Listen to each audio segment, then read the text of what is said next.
Jedinstvena ponuda Dwarf paradajza. Znači, danas ćemo samo obratiti pažnju u snimku na paradajze koje možemo saditi u saksiji, na terasi i u uslovima kada nemamo mogućnosti da koristimo zemlju, odnosno plastenik i tako dalje. Znači, ovo su paradajzi koji rastu, koji mogu uspešno rađati u saksijama. Prvi u nizu Hard Rob Dwarf, vrlo interesantnog i atraktivnog izgleda, težina je nekih 150 grama.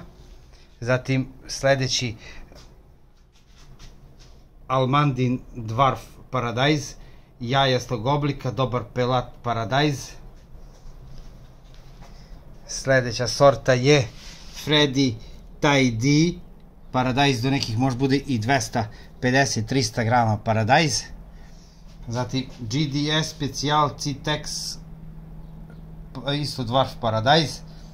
Znači, danas priča o paradajzima Dwarf tipa. Evo ga, znači, jedan jajast paradajz, pelat paradajz, Laura Beauty Dwarf paradajz.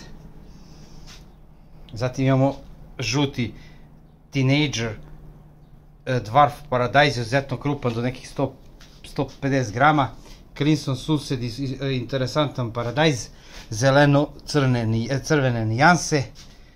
Zatim imamo verovatno najkrupniji, ali ili jedan od najkrupnijih i najpribližniji je bučaru.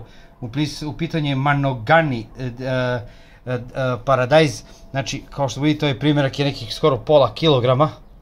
Znači, Dwarf paradajz koji može da rodi u saksi i do težine i do pola kilograma. Imamo sledeći, znači, u obliku jajast paradajz, Andras Love Dwarf paradajz. Imamo dalje Varšovija, takođe izuzetno crno-crveni paradajz u tipu jabučara. Znači, jedan crno-tamne crvene boje, Peter Viper determinantni takođe paradajz. Zatim imamo tajgu, interesantnog preliva boja, zelene, crvene i tamno-brown boje, cigle crvene boje, tajga je u pitanju. Zatim sledeća sorta Dwarf paradajza je Spud Viper, ne mnogo krupan, interesantan, liči po obliku i po ukusu na Chocolate Strippers tomato. Zatim imamo Rebellion Boxer, vrlo interesantan i čvrst paradajz sa dosta suve mase, u pitanju je takođe, znači, Dwarf paradajz. Evo ga, nevjerovatno, nego najkrupniji žuti Dwarf paradajz, u pitanju je Sweet Sue, žuti paradajz. Zatim dalje imamo ovako Azojča, ruski žuti paradajz Dwarf.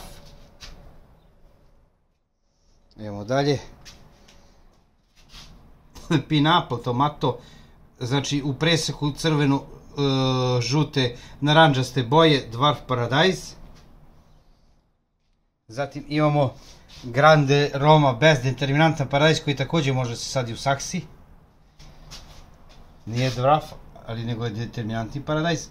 U pitanju je sledeća sorta Dwarf Mild Dude, to je, znači, paradajz ne mnogo krupan, jako rodan. Zatim imamo sledeća sorta je vrlo interesantan, takođe posjeća na čokoladni stripe paradajz, s tim što je malo, da kažemo, izraženije crvene boje, više nego zelene, u pitanju, odnosno čokoladne boje, u pitanju Adelaide Festival. Zatim imamo sledeću Dwarf verziju, to je Vilas Caribo Rosé Dwarf paradajz koji mogu u roze boji, u beef stick, znači u tipu jabučara. Imamo dalje od Dwarfa paradajza, imamo Big Dwarf paradajz, znači jedan paradajz, da kažemo, crveno-roze boje. I što se tiče Dwarf paradajza, to bi bilo to za ovu godinu. Veliki pozdrav od Živojina Antića, porodice Antić i Ljute čili paprike paradajz. Srećno i beričetno. Ko želi da sadi na terasi, u saksi, evo vam paradajz. Imate za sebe ukus pravog domaćeg paradajza proizvedenog na terasi.